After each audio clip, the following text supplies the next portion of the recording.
So I'm in Dublin, Ireland right now, and I want to show you something.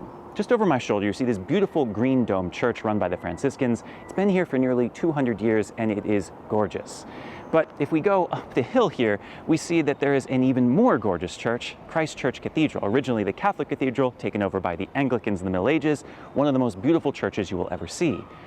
But if we turn this way, we see two churches right next to each other, one from the 12th century, truly medieval church, the oldest church here in Dublin, but not even that beautiful compared to this little spire over here, just one more block away, another profoundly gorgeous church.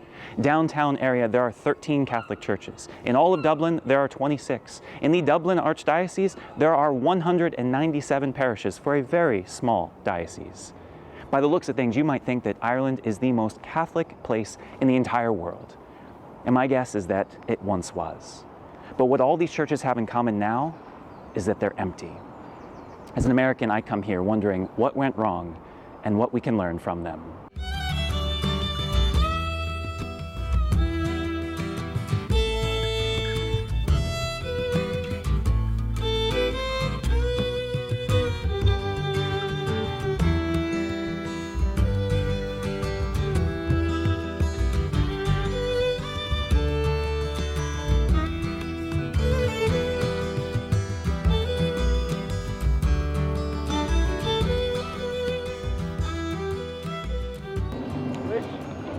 So I've been here for about 2 days now. I've had an opportunity to talk with a number of people, talk with some of the priests, and I have a bit of a working theory I'd like to test. And that is that while the clergy abuse crisis is obviously a huge problem, I don't think that it was the reason people left. I think it's the reason that people gave who had already left. Now, when I say this, I'm not suggesting that it's somehow some profound or novel revelation. I suspect that most sociologists would agree it's pretty obvious, and we've seen so in other countries. Rather, it's important to accept this, and if we do, then I think it must fundamentally change our approach in two ways. The first is that we want to be careful not to oversimplify the issue, blaming it all on one thing, one group of people that wasn't us, so therefore we are not responsible, and putting all of our eggs in one basket, evangelizing in the wrong means. I suspect that even if we were to solve this issue and find reconciliation, many people wouldn't come back because that's not the reason they left in the first place. Which means that the second point, which is far more difficult but far more important, is that we have got to do some soul searching to figure out what the reason actually was.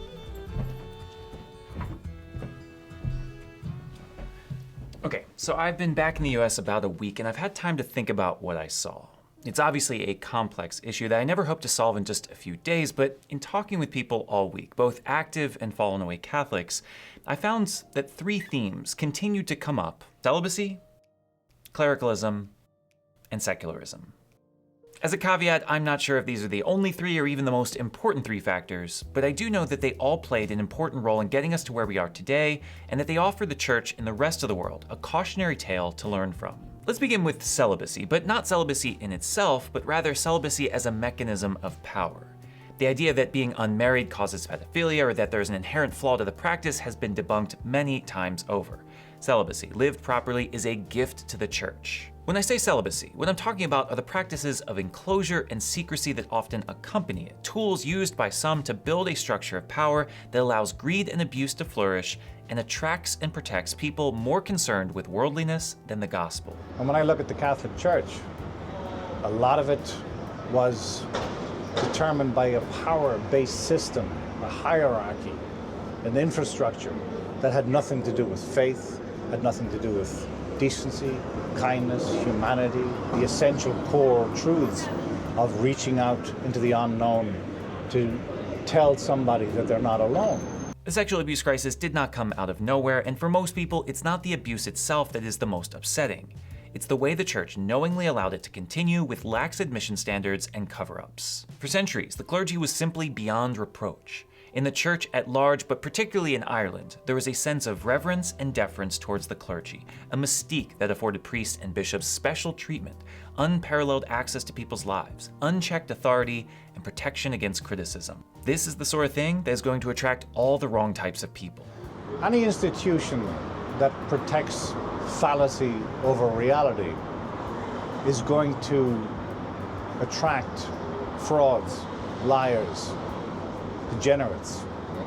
exploiters of truth, they're inevitably going to be attracted to the power base that gives them the right of access to the most degenerate ideologies imaginable.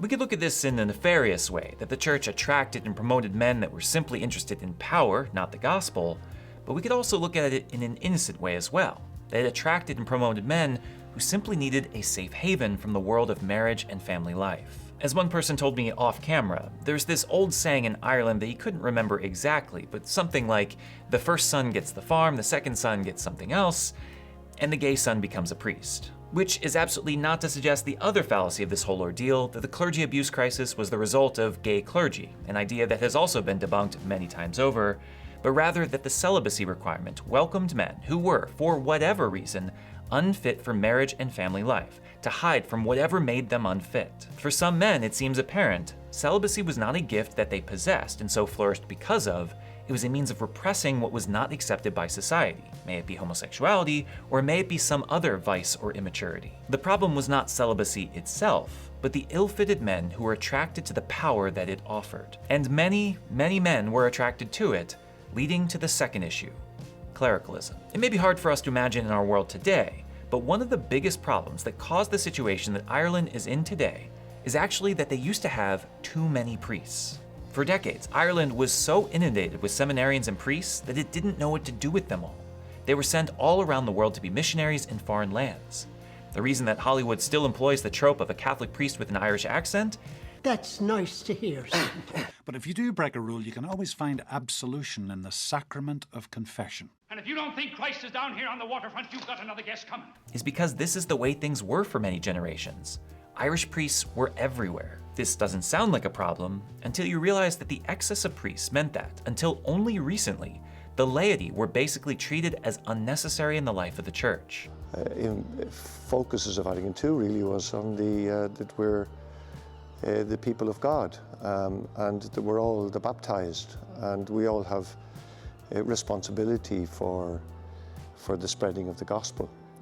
Ireland, in that particular time, had a lot of priests and religious, and so even though the focus was on that we're all responsible, it continued to be more or less the priests and religious and bishops who took the initiatives and all of that. But you ask in some other countries where there was much more focus on the laity because the laity were needed. That if you were to stop and to ask somebody, where's the church? They'd say, well, you know, we're the church. Whereas very much in our own country, in Ireland, the focus would be on a structure, on a building. So it's about identity, it's about understanding that we're all responsible. Whereas most of the rest of the world came back from Vatican II with an energized focus on employing the laity for mission, Archbishop John Charles McQuaid famously told Ireland, "No change will worry the tranquility of your Christian lives." In other words, don't worry about anything, simple peasants. Just continue to pay, pray, and obey, and the priests will take care of everything for you. Prior to Vatican II, this sort of attitude would have hardly been questioned because this was how most of the church operated. But as the church shifted in the second half of the 20th century, and as vocations started to diminish, this proved to be a problem. As laypeople in other countries began to take leadership roles, began to think for themselves, began to take ownership in the life of the church, the Irish church began to be left behind. Well, then there comes a time when the laity are needed, but the lack of involvement of the laity has led to obviously many just leaving, but also those who are, many who have stayed, have not been encouraged to look for ways of spreading the gospel with everybody else.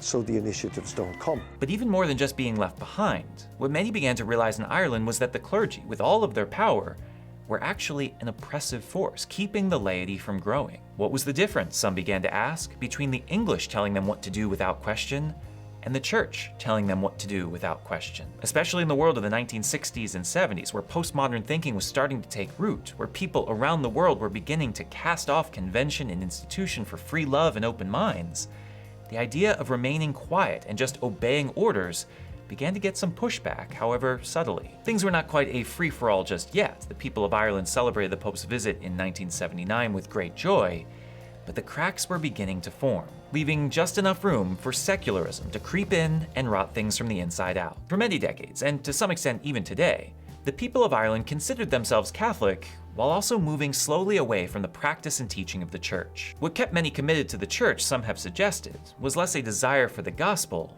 and more for a national identity. In the midst of oppression and civil wars, a nationalistic religion offered protection and unity. But once things began to quiet down in the 90s, once the world began to open up to them with education and travel, the secularism that had taken hold of the UK decades before came swift. In the 1990s, 80% of the population still attended Mass at least once a month. By 2020, that number had fallen to 28%. That is a huge drop-off in a short amount of time. In that span, Ireland removed blasphemy laws, legalized divorce, became the first country to legalize gay marriage by popular vote, and even legalized abortion. Because really, why wouldn't they? That's the way of progress. That's the way of the world. Given the lack of catechesis and lay formation, the only thing keeping them from following the path of the rest of Western Europe were the priests and bishops who told them not to. For a few decades, it seemed this would be enough to hold the tide of secularism back. But beneath the surface, it was swelling, slowly and privately.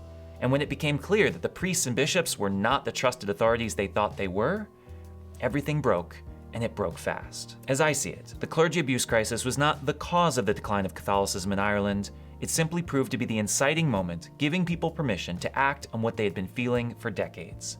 The Church was outdated, without meaning for their lives. At least that's still my working theory. As I said at the onset, I don't think a week in the country is enough to completely diagnose a problem, and so I humbly submit to you all. If you have more expertise, if I've made a mistake, please let me know. Let's continue this conversation. I'd love to learn more. That said, I do think that the narrative I've laid out, with these three contributing factors, unhealthy celibacy, clericalized leadership, and the rise of secularism, say a lot about how we got there so quickly, and it does make me wonder, where does the United States fit in all this?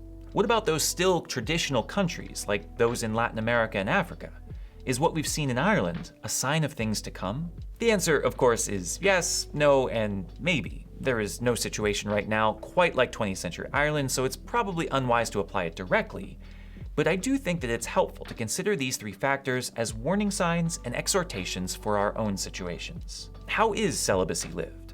In places where celibacy is a gift to the community and priests live it out chastely, I see leaders who are holy, simple, and humble, true pastors of their people. It is wonderful to see and entirely obvious when you see it. The Church is in the place that it should be. The Church was never really supposed to be part of the state infrastructure like it has been in the past. It's a dangerous place to be. The kingdom of God in the parables is always represented by something small, the seed or the leaven, and that's exactly what the Church needs to be. But it is not always the case, unfortunately. Not in America, and certainly not in the developing world. Some join the priesthood to escape poverty. Some continue to hide from their sexuality. Some accept celibacy begrudgingly and with resentment, leading to loneliness, anger, and a need for control. In these cases, abuse is inevitable. If you are unhappy and have unresolved issues of sexuality, it is going to find a way out, often in the worst of ways. Extra emphasis needs to be placed not only on screening out unhealthy men, but on offering ongoing formation to keep priests healthy and grounded in their vocation, reminding them that they are servants, not princes. As for the issue of clericalism, Pope Francis, it would seem, has dedicated his entire papacy to cleaning this up. In one of his first addresses to the Curia, he warned against 15 types of sin in clerical leadership. He's reminded us of our universal call to holiness, instilled a joy for the gospel, made it easier for lay people to be active members in the liturgy, and has consistently chosen men as bishops who are pastors, not intellects. There are ways of involving people and helping people to discover what the will of God is for them, and to share, to listen to one another, to express their opinions, to be understood, to not get into conflict because we have different opinions. This is all, I think, preparing people within the Church as well to assume responsibility, that we are the Church. It's not just the priests and religious.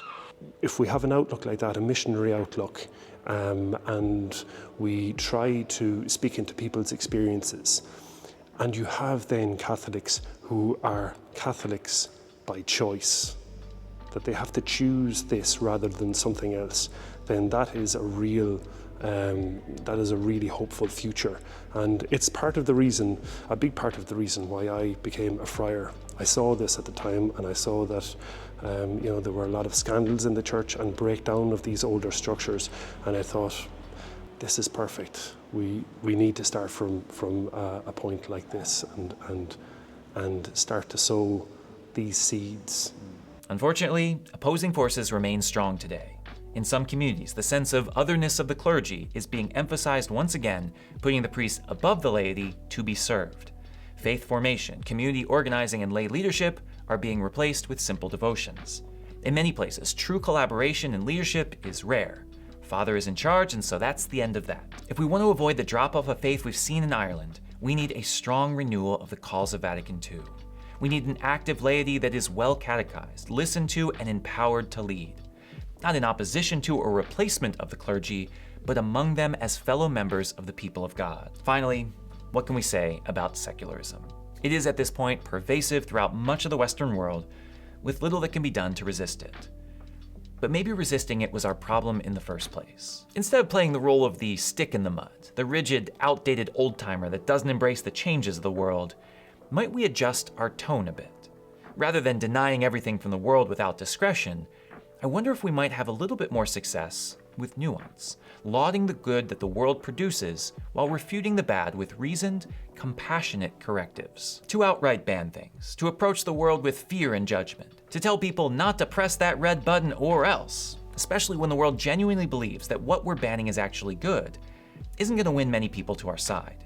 We must acknowledge the real desire in our people, the wonderful gifts that the world offers despite its flaws, and show that the reason we don't fully embrace it is because there is a greater answer out there. But what I notice is that they're deeply searching, and they have a really rich interior life.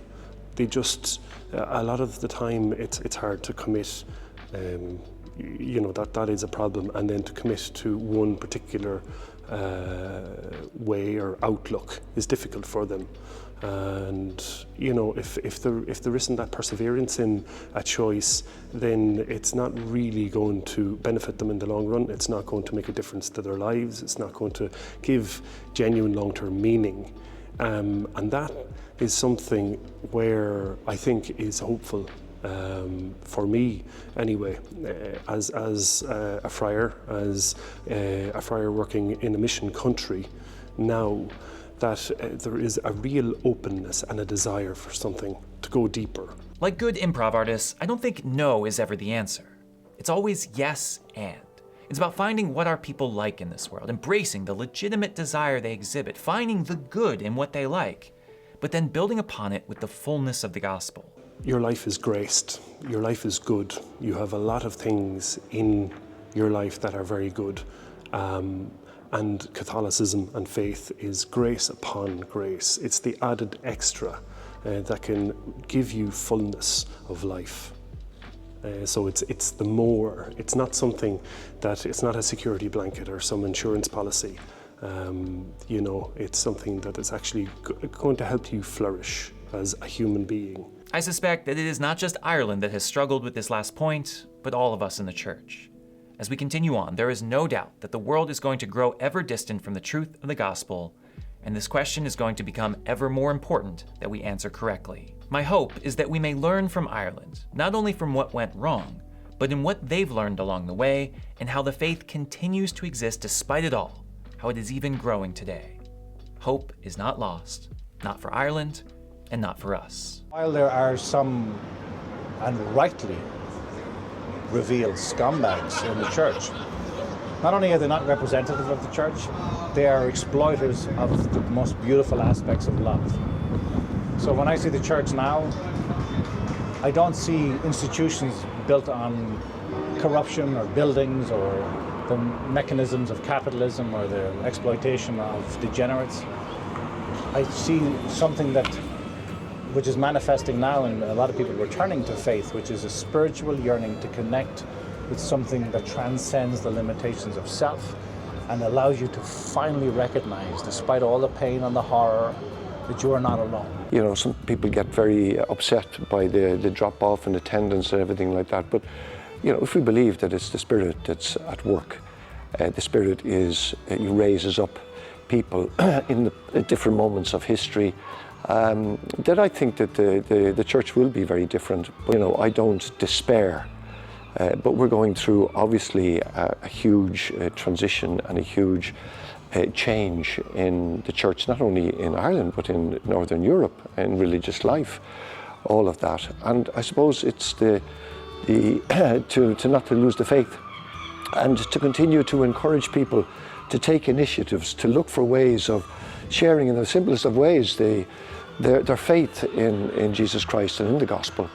And that can be, you know, in our daily lives, in the people we meet, in wherever we find ourselves working, not to, if you like, to impose on people, but to look for natural ways of sharing. And I suppose just being a sense of the joy, thanks be to God, that I have faith and it's a gift, and I don't want to lose it, so I start looking after it, and I start not only praying but taking initiatives myself to move out and to do something. Everything we do is a small beginning, you know, and that could lead to something else.